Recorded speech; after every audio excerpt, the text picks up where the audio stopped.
Hello, friend. Welcome to Mandatory Redistribution Party. This episode is about video games. For millions, they provide entertainment, community, and escapism. Video games give us agency, the power to overcome any challenge with enough practice, something we rarely experience in our day-to-day lives. Their unique interactive qualities offer an immersive relationship with stories and worlds. While we don't think video games cause white supremacist shootings more than guns and white supremacy, there's no denying certain parts of the gaming community were fertile ground for the recent rise of the alt-right. So this episode, me and Sean ask, are video games fascist? And later on, we have a segment that finally answers the even bigger question. Pokémon, capitalist or communist? Someone said to me the other day that all video games are fascist. Space Invaders, bit fash, bit anti-immigrant. One thing I found tough to deal with is like the fantasy genre is grounded in fascism. Like when I looked back at Tolkien, it'd be like, this is all about race real. I mean, race realism is baked in. These are different races and they are as different from each other as can be and need to be separate. You're over here, this is over here. And your patriarchal lineage really just determines who you are. Some people are just evil. Like there's a race here and it's evil. This is an evil race. And you've got all the building blocks of the ideology scape of the time that Tolkien lived in, but the tropes of fantasy genre has retained all of those. Tolkien begat all the other fantasy, and then that fantasy Dungeons & Dragons system is the basis of all Baldur's Gate. All the RPG games, the early RPG games were like the pen and paper games turned into computer games. So they inherited everything. I mean, of course, like there are loads of fantasy stuff that balks at these tropes and like has done lots of good work towards fixing them. But still, the fantasy genre laid out what comes to your mind and what people still replicate time and time again has a fascistic worldview at its very core. And that's quite hard to get around. And then you sort of marry that with the fact that loads of video games are violent and bloody in a way that always seems to be justified. Have you ever heard of, this is like my only game theory concept I like. It's neat. Have you heard of ludonarrative dissonance? Let me say what I think it is, and you can just tell me I'm wrong. So it's like, well, you have a charming, quippy character who's like really likable, but they are a mass murderer. Because if you're playing the game, you know, say Uncharted, where Nathan Drake, who's this like quippy Indiana Jones guy, but in the game he kills like 300 or 400 people. Right, yeah. And then in a cutscene, he'll be like trying to avoid violence or not shoot the big bad, but he's just massacred a load of henchmen. Or, same. The mechanics of the game are at odds with the narrative the game's trying to tell you. But it's an example that cuts through the whole FPS genre. You are given this likable person who, and a moral person as well. They're normally like a moral. I mean, they're flawed or whatever, but they are fundamentally moral. They are good. They are likable. They're your protagonist. And yet they're walking through rooms and they are just opening fire on people. In cutscenes, they'll be like mortified if someone falls off a cliff. They'll still come and grab them at the last second. They want to preserve life. They have the same morals as you. But the moment you go into level 5, that's it. Just I'm going to spray. There's a game for Mega Drive I really like. It's like a Zelda clone called Soleil. And a lot of it teases this idea that enemy monsters in it are actually sentient at the same level of intelligence and humanity that you do. And you're like, oh, okay, this is going for a big reveal. And you go to the next level. Oh, I've still got to kill them. I'm still killing them, am I? Oh, I've still got to just mow through them to get through the level. That's my favourite example of ludonarrative dissonance because I've just been told that what I'm doing now is atrocious. But I can't complete a level without doing it. When I was having this conversation, I think I was slightly drunk. But the only examples I could think of in the moment, and bringing it back up now, are still the ones that come into my head, where I was like trying to say, oh no, not all video games are fascist, although we seem to be going down. I tried to say, Papers, Please. Yeah, I know Papers, Please. That is kind of the horror of border bureaucracy and sure. and how the player's choices are sort of all bad, and it's that thing of like choices within a horrible structure are extremely limited. Yeah, that's not. It's you not. You play a border patrol agent in a fictionalized Soviet-style state, and if you choose to let people through who shouldn't necessarily come through, that could be taken out of your paycheck, which will cause your family to fall ill and maybe starve. Yeah. But I don't think that game's fascist. I think it's critique of border violence or kind of bureaucracy. That so that's clearly the intent. Yeah, but you're doing embodied not all in the games mechanics here by picking a game that exactly. bears very little resemblance to the most main games. trunk of what games are. So then, exactly. I agree. Like, example, I think people who think that video games just means first-person shooters are completely justified in doing so, because that's where all the money is, and also that's like there's a direct line of money going straight from the US Army right into those games. Yeah, because if you make a game that has like US Army weapons, and they consult on it and stuff, so that's why all the Call of Duty. No, it's more than that. The US Army will put out Call of Duty in their recruitment stations. Yeah, I mean the drones are actually piloted with Xbox controllers, aren't they? Well, why wouldn't you? Xbox controllers have Windows USB compatibility. Yeah, very good. The Xbox. But of course, it does mean that anyone who currently is able to kill within a video game is very easy to just sink into this and go, well, this is the interface I know, and that body count, I've got to have a good kills per death. Well, and I have got a very good one because no one can. I'm a drone. They either are a bit right wing in the being so murdery, or they try to be apolitical, and by doing that, accidentally end up quite political. Ones that are, which we'll get to. But I just want to see what you think of my other two examples. So, Spec Ops: The Line, which is years old now. Did you play that? No. Okay, so it has a really good, not really good, but really horrible bit in it where you use, like, I think white phosphorus. It's a banned type of weapon, and you're being told that you're attacking the enemy, and you're doing it in the same way of like earlier Call of Duty games, like Modern Warfare had it. You're in the eyes of the protagonist looking at this machine, but it does a couple of cool things where you're actually killing civilians. Yeah, and I'm not sure. I actually haven't played it for years, so it might be a trick, and there might be no way to know they're civilians. Yeah. Or because you're just used to playing the game, you probably just go, yep, okay, I killed this, and you just click, and which is, I think, probably what I did. But I also remember there's like a reflection of the protagonist character's face in the screen of the machine, and then afterwards you realise what you've done, and you have to walk through all the people you've just and is that murdered. Manual control? Mm-hmm. So I think that's really interesting, but again, exception, not the rule. The other one, and that's clearly intent, because that makes me think there was because Call of Duty is the biggest one for being like actively, it's the most actively imperialist game and also one of the most profitable game series that's going. That had the No Russian level. Have you heard of that? Yeah, from Modern Warfare 2. Right. So No Russian is a level in which you were just invited to open fire on civilians in an airport. But they said, you didn't have to, was like the defense, wasn't it? Was it? Was the mission not to, you're not supposed to kill them, you're just supposed to kill some assailants that are hidden within the crowd? Possibly. But I mean, those assailants are like, so there are some people who like have guns and start shooting back to you, but they are hidden within the crowd. So in order to like do the mission, you've got to like, you're opening fire into the crowd. I don't see it as optional as they're saying. If you want to complete it, you're going to shoot civilians. Yeah. My third scraping the barrel example I could come up with is Stardew Valley fascist. We were just making a farm. I don't know, maybe, but I was just trying to go, okay, so the shooty ones. Yeah. The other one I could think of was like the new Wolfensteins, because you're killing Nazis. But then they said to me the really interesting point. It's still reinforcing violence. Like, it's using, obviously a Nazi is one of the most okay people to kill. You know, that's a culturally accepted thing, like an actual Nazi swastikas perpetrating the Holocaust. But they were saying, like, it comes from the premise that these people can never be de-radicalized, and the only solution is their death.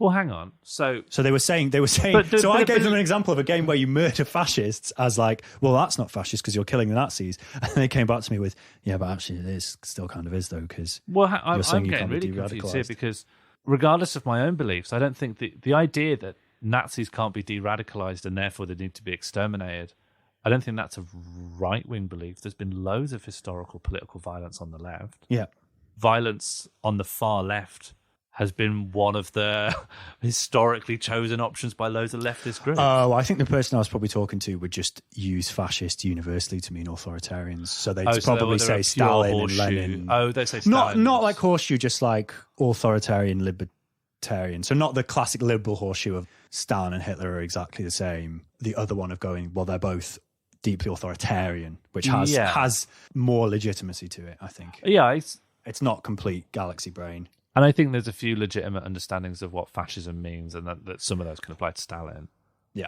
Like the version I was taught, which is fascism is when you put nation before the individual to a point where things get fucked up. I mean, they didn't use that wording, but roughly that was my GCSE education. That works. Yeah. That works. I added that bit to help myself stay focused.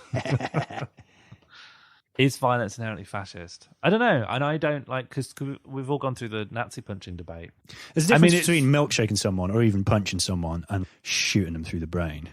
I mean, the biggest question is, could you kill the Tsar? And could you therefore understand as a logical extension, you need to kill the Tsar's children?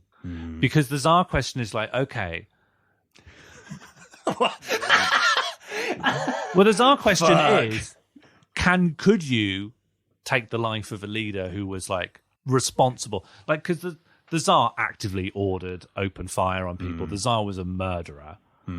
It's like the trolley problem, but the train is also one of the people. It's a trolley problem, but like this guy's going to shoot 5 people, or you could just shoot him. Could I personally do it? Possibly not. I feel like I fall into a place where I don't think I'm an absolute pacifist, but I'm not personally going to do anything. I don't have that in me. No, I haven't got the guts to do that. Yeah, the logic you follow through is that, if we kill the Tsar, then there can't be an heir, so we have to kill the Tsar's kids. And that was always a sticking point. The killing of the Tsar, I can get my head around. Because he's morally culpable. He's made decisions of things he's done. Whereas the kid is just potentially... he's not just morally culpable. It's that if there was any other circumstances, he will go on to kill more people. If he kills 2 more people... I mean, I still feel deeply uncomfortable about it, because the idea that anyone gets to choose who lives and who dies is a deeply uncomfortable thought, which is exactly why I want this Tsar. Yeah. Which is exactly why I want this Tsar to stop. But that's video games. Video games are the only choice. It's like that's a deeply problematic choice. But then most games, to succeed, you kill. But almost all games don't ask you to make any moral choice. They're just asking you to click on the targets. You're never asked to make a meaningful engagement with the story. But isn't the cutscenes just show the movie? I'm in a movie and then I click on the target to see the next movie. I'm not asked to make a moral choice about who's good, who's right, and what do I think about it. Yeah, I'm given a set of values and then I click on the targets. But isn't that what makes it a bit? That's what makes propaganda? Yeah, absolutely. Yeah. And the thing that would make it not fascist to propaganda is it goes, here's a very complicated situation. What are you going to do? Also, there's a gun. That's what would make it less fascist. Of course, people would use that to follow their fascist dreams within it, but maybe it wouldn't be as inherently fascist. But again, I resist the idea that violence is inherently fascistic. People fighting for freedom from empires. Well, also is totally even just a nutter that I don't agree with going out with a machine gun and killing loads of people. It's not fascism. It's not good, but fascism's not the right word. Yeah. I mean, I feel like I've spent a lot of while defending things that I'm very uncomfortable with. I guess that's how you have to work out what it is you actually believe. But yeah, the red line has to be like, if you kill the Tsar, I can get my head around that. It's like trolley problem, mathematical ethics, which I find deeply uncomfortable with, but I can get my head around it. You know, we can get our head around moving the train off of 5 people to kill 1 person. If someone did that, or someone prescribed to me that this was the way that this works, I can follow the internal logic. It's very simple. But then we need to find the driver of the train and kill their daughter. I'm like, well, hang on. This trolley thing's getting way out of control. What lever's doing this? Trolley problem DLC for Battlefield 1. Yeah. There's a made third by Sean track. Morley. Yeah. Third forbidden track. Someone they tried to get rid of that in the Western localization, but we've put it back in. Do you think the trolley problem game exists? It's not very long. I mean, you could make the trolley problem game incredibly easily. We should make it. There's only one button. You can only press it once. Maybe all games are just violent then, rather than all games are fascist. All games normalize violence as a principal option in dealing with complicated geopolitical problems. Because it's an easy game mechanic to make. Yeah. Negotiation. How on earth could you gamify peace talks? Yeah, it's not going to be another actor. It would be incredibly expensive. There needs to be another actor who could like respond to you in real time. The moment-to-moment gameplay is not going to be as satisfying as Devil May Cry, is it? You're right, yeah. Or like Dark Souls. Yeah, and it's one of those things where the medium just requires you to move objects around, and if there's going to be any kind of conflict or obstacle, which is the basis of narratives and storytelling, The idea that I've got to get past loads of barrels. You know what I mean? Oh, you've got to kick the shit out of all these boxes to get to the end of the room. It's like, okay, what's the story here? Yeah, you bought too many boxes and you can't get around the house. Whereas, no, these people disagree with you and you've got to stop them. Or I can't negotiate with them because I don't know how to turn that into a game mechanic. I've got to slice them, I've got to chop them, I've got to throw them off a cliff. And then, of course, that feeds into adolescent power fantasies. And then if you give any kind of editorial control to one of the most imperialist forces on the world, then of course the whole thing's fucked. But that's why there's a more emergence of art games and stuff coming through and things that show that mechanics can be different to that. And I'd say 5 years ago, a lot of people just didn't talk about playing games because it was like the neckbeard virgin lives in their mom's cellar kind of stuff. And that was like a stigma that was attached to it. So that even when, like, in the UK, video games was like this incredibly significant part of our economy, like people like Jeremy Paxman would go, yes, but adults wouldn't play this. Like there was a Newsnight thing where someone talked about games. He's like, you fucking child, why don't you just grow up? Why don't you do what I do and just drink bitter? But now that's obviously, as people have gotten older and the people who play games are now getting older and dominating more of cultural conversation, we can talk about playing games. That means that we now have to openly have this conversation. Be like, what do we want to be in our games then? Because our video games are like as retrograde as like old exploitation films. Our video games are exploitation films. They show the massacre of all kinds of people. They show it's hard not to objectify women when they are literally mindless bits of code. Like they are rendered as objects because they're not real. Like there's not even an actress who is portraying them. This is just code. There was a massive Twitter thread about someone saying that Lara Croft actually was like empowering. She wasn't like an objectifying figure. She was the first female protagonist. And we need to look up to that. And I'm like, Lara Croft, the only reason Lara Croft seems toned down is because no one had come up with Bayonetta yet. Like Lara Croft is absurd. Well, and also created by men to sell a product using female sexuality because the presumption is the consumer base is men. Yeah. So, Lara Croft is designed that if she was a real person, she would have incredible back problems. She would fall down. Like, she would have genuine trouble with her mobility. Yeah. She never mind backflip slaughtering a tiger. Yeah. You could never do that without proper support. Yeah, a very impressive sports bra. I'm trying to think of other... Okay, I've done it. The Metal Gear Solid series. But again, that has really problematic depictions of women. But it does at least go sneak through. I mean, is that the thing? What you're going it's for? like sneak through. There's like ways to do it just by tranquilizing people. But then there's bits written into the games where someone's like, you just love killing, don't you? Yeah. There's the bit where the computer goes mad at the end of Metal Gear Solid 2 where the game just starts telling you to turn the console off because you know, what are you doing? This is just a video game. You shouldn't be doing this. Which really creeped me out when I was a kid because my name is the character's name and it was like, turn the console off, Jack. And I was like, what the fuck is happening? Then in the third one, it has a bit where like Snake's walking down a river and then the kind of ghosts of all the enemies you've killed in the game. Like if you haven't killed anyone yet, I don't think there is. But if you've killed people, they're like phantoms, like walk towards you screaming in pain. Yeah.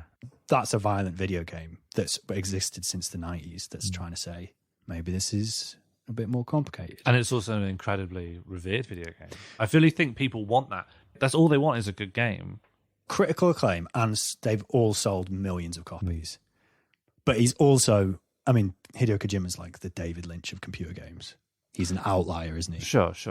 But I mean, it's proof of concept that you could make games be fine. I mean, there's loads, like, there's been, in the world of like indie games now, there's loads of games about minority experience. For every like intersectional identity you could think of, someone has made a game in which you can experience some part of life from that. And that's something I quite like. If you take any of that standpoint view of you, different people are situated within society to have information and understanding of how society functions that other people can't have. Games can actually sort of shine a light on that. You know, I'd like to see a game where if things go wrong, you don't die, but you can become homeless and you have to try and like eke out your life that way. Fuck. I mean, wouldn't that be fucked? Like, to actually, there's loads of elements to being homeless. You see someone who's homeless and you think, I mean, I can see that that's like a hard existence, but there's going to be loads of elements which, unless you've lived it, you just don't know it. you can't understand what that's like unless you've lived that life. And a game is going to give an approximation of, obviously never the reality of it. I mean, it feels really gauche to say it would be a game and like what you score points for getting money off of people. But we're not game designers, we're not. But I mean, a virtual environment can show you things that you can't live or experience in society within your own body. Horror games are way more horrifying than horror movies because you're the character in the game and you're like shit. Yeah. So I mean, there's other kinds of horror instead of like Pyramid Head or some guy just made of swords coming after you. You could have problems like that. What, like, have you seen? There's literal survival horror. The horror is you're trying to survive on the streets. Well, you're just trying to survive. You're trying to survive as a person in society. It doesn't have it that easy. Like, you know, all those really horrible. A white man dresses up in hijab or goes in blackface or just gets some cosmetic surgery so they can look like a woman for a day and be like, and then they're like, oh wow, I thought it wouldn't make a difference, but actually it makes loads of differences in loads of ways I just couldn't have predicted in advance. Oh yeah, because I didn't listen to any of those people. Yeah, because I just didn't listen to those people. But now that I've personally had that experience and I'm a man, I now could say this is actually what it's like. But actually, even though it's like a crude approximation, like virtual environments made by those minority people who know what that life is like can maybe make that feel real to people who would have a hard time understanding how me and that person live in the same world, yet we have so different experiences. Like, what if you just pick different characters at the beginning, but you were given the same environment? I mean, an easy solution is just start reading some books. I mean, I've just realised books do this, but I think a lot of people don't engage with it in the same visceral way that you can with minority experience VR. I would play the shit out of that. I mean, it would probably go the same way as like David Blake, where people just doubt it. Yeah, Daniel Blake. You mean? Daniel Blake. It's just a work of fiction. Like, yeah, but it's based on all this empirical stuff. Yeah, people go, look, I can show you all the stories that were recorded that were then just turned into the film. But that would probably happen. Yeah. Well, I mean, they don't respond to the actual statistics in the first place, so why would they respond to a film based? Yeah, okay. Oh, I'd love a Ken Loach video game. I'm thinking it would be a hard time, though, wouldn't it? Just shoot cares at people. Launch. It's like Link's boomerang. Falcon Blade. Yeah. So I'm just thinking, Ken Loach gets to make a Kes video game, and he's got all these amazing ideas, but then for some reason the studio interference is just like, no, but what's the game mechanic? He's like, oh, well, you're just struggling, you're like a working class lad. No. Can the Kestrel, what's its attack range? What? Sorry, what? Yeah. Could you have an area of effect? How do you level up the Kestrel? Yeah, and what if there's a crowd around you? We got like a dodge or... Yeah, and can you swap the Kestrel out for other birds of prey, golden eagle? We need to stress that the cosmetics on the Kestrel do not affect its ability in player versus player. Yeah, these combat. are purely cosmetic DLC. Just get a different bird in the loot box. You can get a flamingo, but that's when you know someone's got the... has pre-ordered.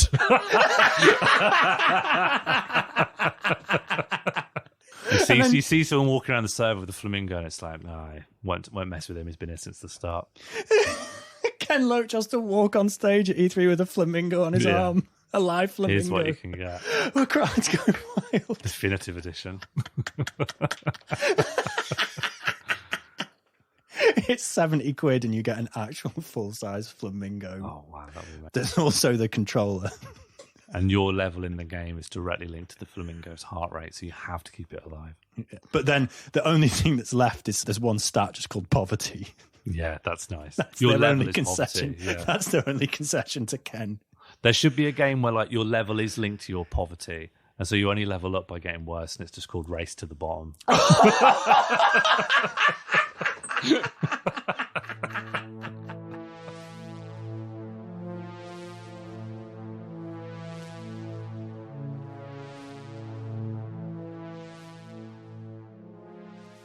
Pokémon is short for pocket monsters, magical creatures always willing to obey the whims of the first child who knocks them unconscious in the wild. When Satoshi Tajiri's Pokémon reached Europe in 1999, my weak child's mind was easily indoctrinated by the full-spectrum propaganda warfare. Pokégander, if you will. You don't have to. There was a Pokémon cartoon. There was a Pokémon card game. Despite no one actually playing the card game, even the football sticker lads would speak with hushed reverence of the shiny Charizard that went for 100 quid in real comic shop. Most powerfully, there were two video games, Pokémon Red and Pokémon Blue. I played Pokémon Blue on an original grey Nintendo Game Boy, a supposedly portable device so heavy and difficult to grip it might have been my nan's obese cat if my nan's obese cat had not been run over by my uncle in 1998. The Pokémon video games, boosted by the cartoon, cards and various other enchanting landfill, created a potent shared euphoria, a Pokemania, if you will. You don't have to. The desire to catch 'em all, as the slogan went, captured my imagination and those of my similarly weak, child-minded friends. Eventually, like any form of happiness, Pokemania ebbed away. But Pokemon did not disappear entirely, not from the world, nor from my mind. Like Pokemon artist Ken Sugimori's favourite creation, Gengar, Pokemon haunts me. Specifically, it haunts me from my friend Steve's garage in 2004. In Steve's garage, 6 years after Pokemania and 7 years after my uncle crushed his mother's plump cat, I was drunk on warm strongbow and engaged in a healthy intellectual debate. A loud, embarrassing argument. With a person who believed Pokemon was, and I quote, communist propaganda. I took umbrage to this claim. The one thing that might make me love Pokemon even more would be if Pokemon was communist propaganda. Let's make every Pokemon game Pokemon Red. My drunk 2004 self contested, Pokemon is not communist. Pokemon is capitalist. Whilst I have forgotten almost everything I learned that year at school, or any year, this cider-fueled disagreement with a stranger is etched into the bones of my brain because, dear listener, I think I was wrong. And no haunting is more powerful than your own mistakes. So let's get into it. Is Pokemon communist or capitalist? Side note, before we consider whether the world of Pokemon is communist or capitalist, I have to lay down some rules. My first stream of consciousness draft of this segment sprawled over 5,000 words. The later heavily researched and quote-laden draft mega evolved to over 8,000 words. I had still not decided if Pokemon was communist or capitalist and got really confused. I decided that, like a thrown Pokeball, it was getting out of hand. I'm going to restrict myself to the original 90s Pokemon games, Red and Blue. When you're deciding if something's communist, you got to decide what communism is. We can't just start comparing Pokemon to Soviet Olympic athletes.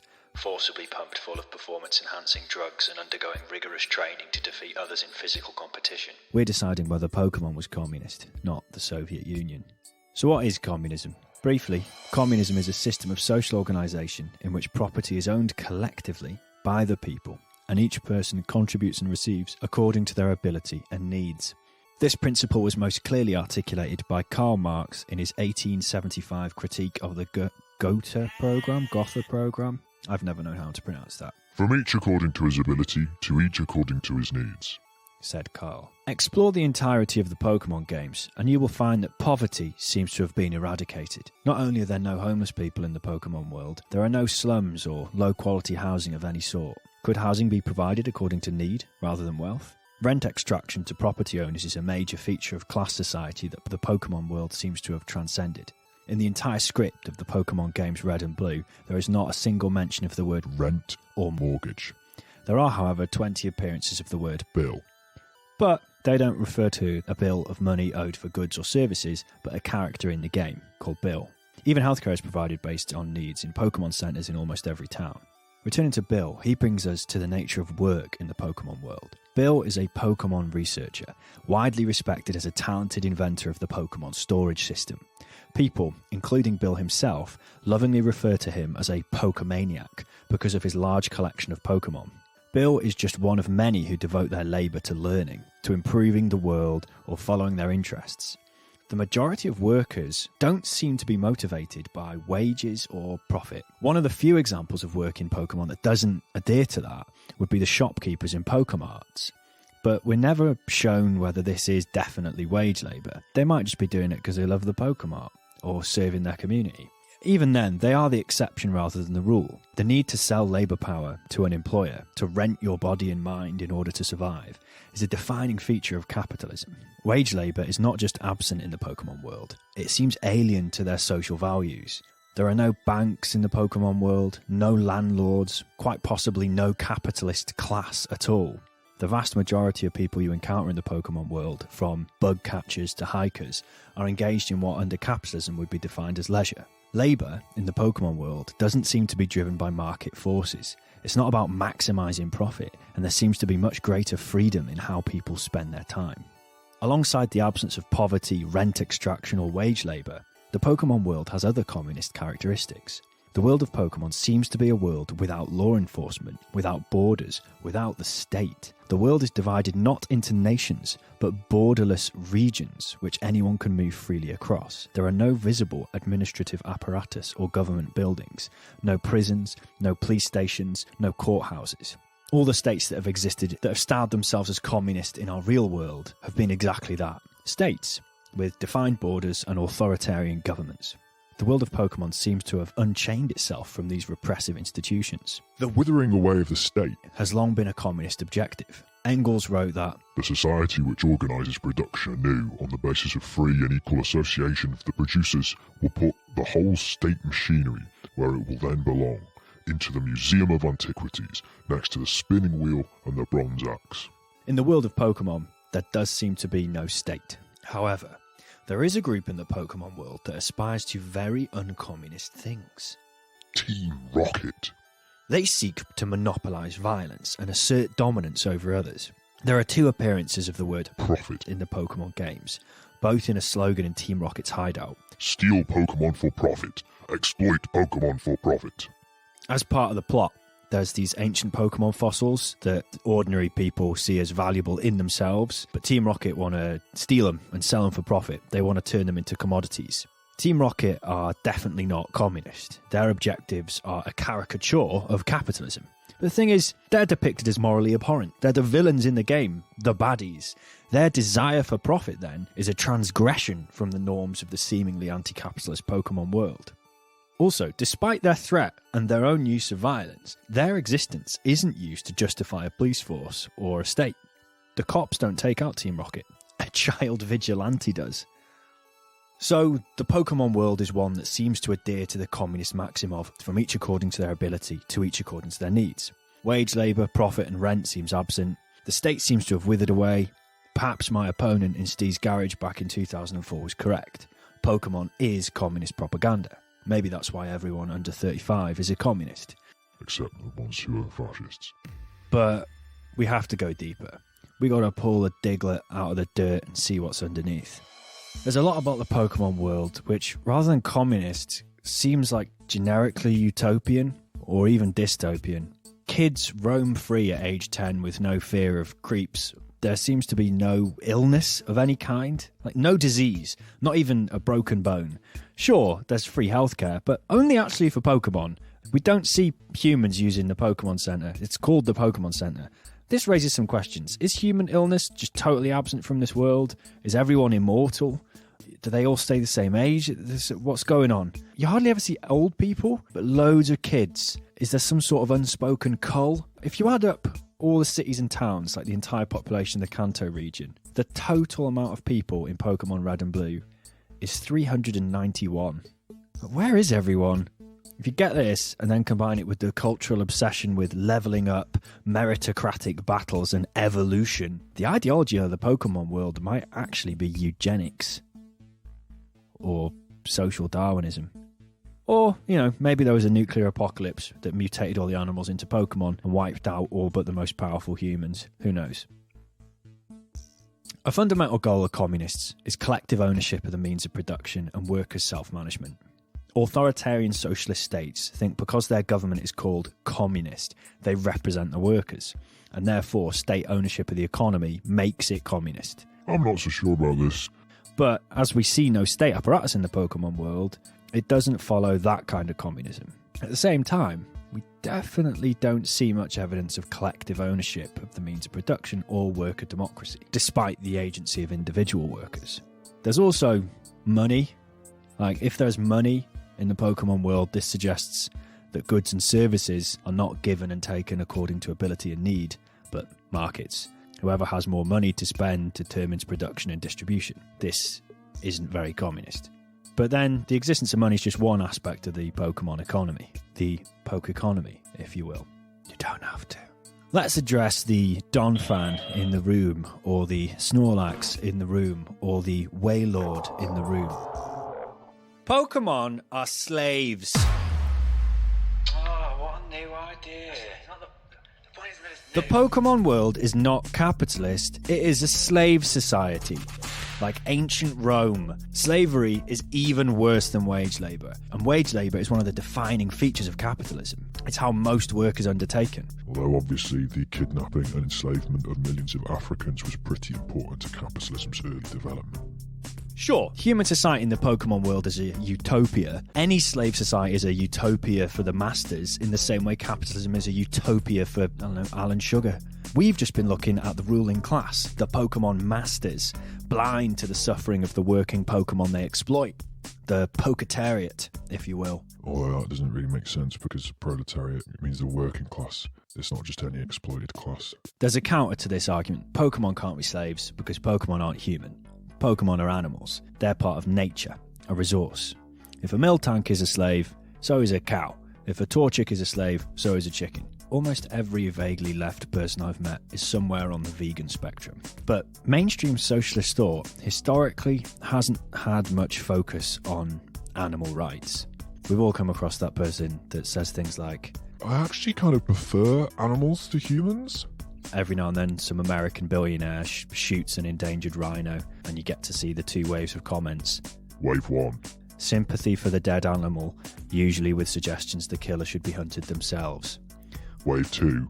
People complaining that Wave 1 are more outraged by one dead rhino than the thousands of humans that died that day from, I don't know, bombs in Yemen. Animal rights, it tends to be the focus of defence of animals, and that's a very liberal idea. And I'm talking about rights here, not animal rights. Rights is a concept that is a bit slippery for socialists, never mind specifically animal rights. So this is the weeds, and I'm going to solve this problem in the way 1990s politicians solved climate change, by ignoring it. Returning to the Pokemon world, the fact of the matter is Pokemon are exploited, and even if they are not human, I'm going to say that's not communist. These sentient beings are captured in the wild, confined to a ball a few inches wide, and bent to the will of their owners. Once captured, Pokemon fight other enslaved Pokemon till they or their opponent lose consciousness. While their trainer, their captor, their master,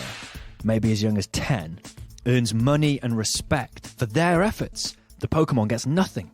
Like I said, under capitalism, at least the Pokemon would get a wage. Maybe we see that as experience points. But it's like the way business owners are fawned over despite their success and wealth being totally dependent on the labour of the workers. In stark contrast to the Hobbesian notion of the state of nature, in which life is nasty, brutish and short, Pokemon in the wild never fight each other. They only fight when compelled by humans, either when enslaved or to prevent their enslavement. The compulsion to fight is imposed upon Pokemon by humans, and it is the humans who gain. Pokemon are pitted against each other as individuals, isolated in their Pokeballs. This atomization and emphasis on individual competition rather than solidarity between Pokemon is a defining feature of liberal capitalism. But Pokemon aren't just valuable to the humans when they fight each other. They're also seen to have value in and of themselves. This, again, indicates a slave society where workers themselves become commodities to be bought and sold rather than just buying and selling their labour power. The maxim of the Pokemon games is to catch 'em all. True victory is achieved not by making Pokemon fight, but by accumulating as many as possible.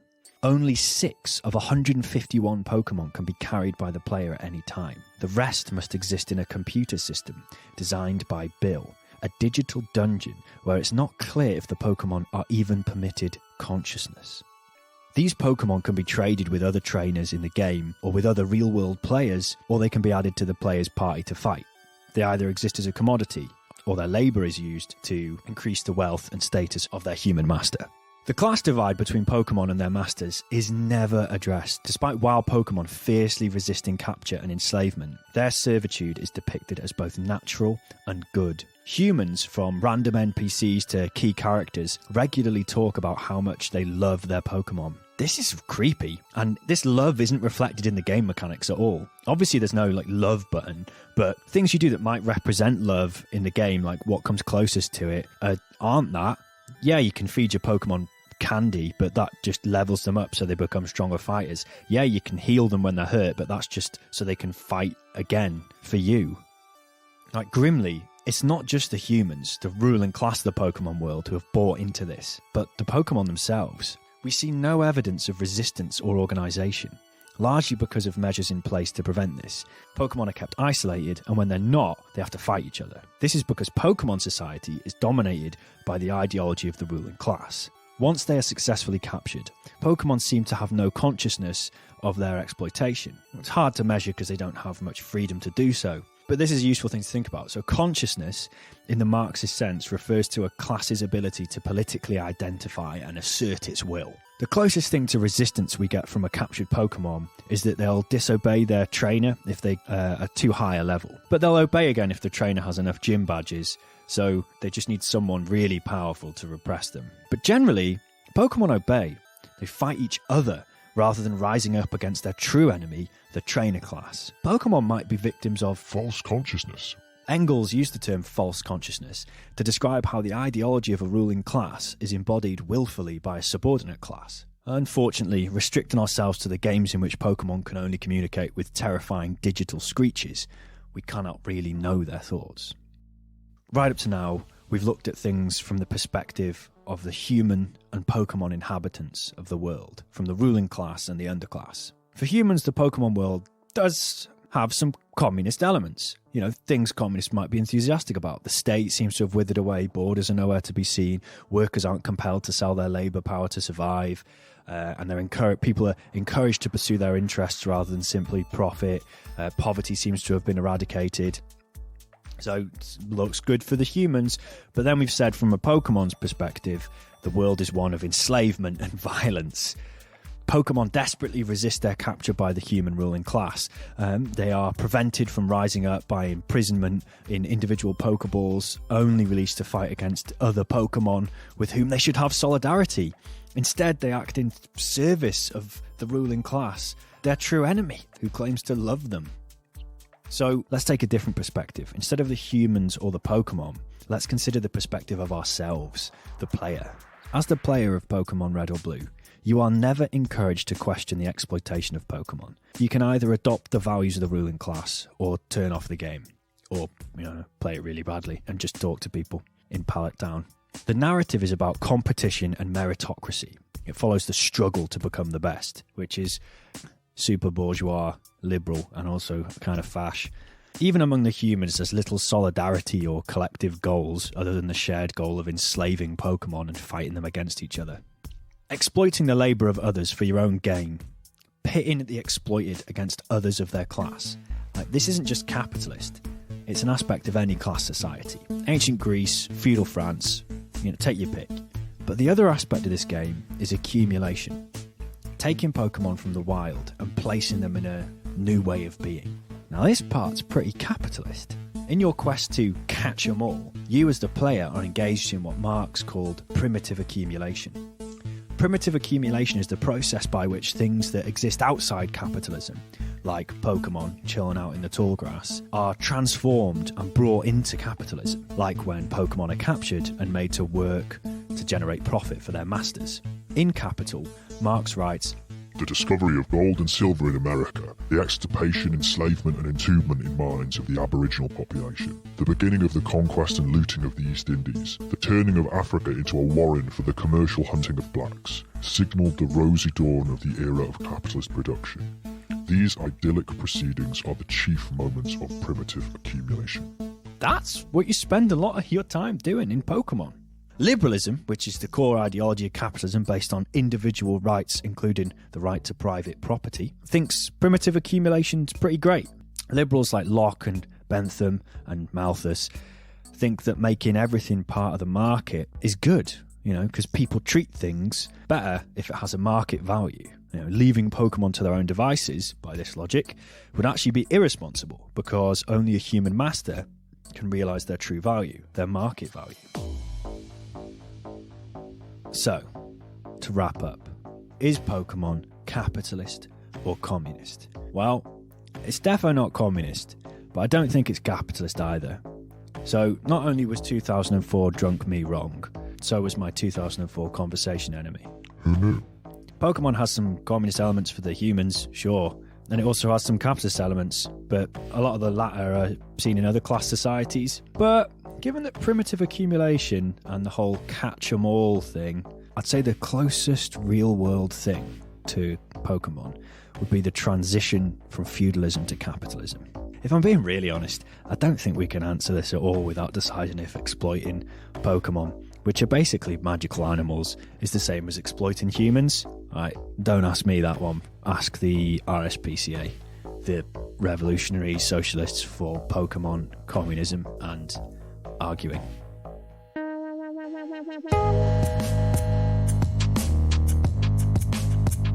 Mandatory Redistribution Party was created and produced by Sean Morley and Jack Evans. Our title theme was created by Elegy. Other music in this episode created by Jack Evans, inspired by Junichi Masuda. If you enjoyed this episode, you should subscribe and tell your friends about us.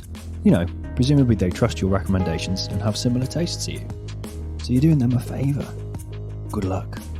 Goodbye.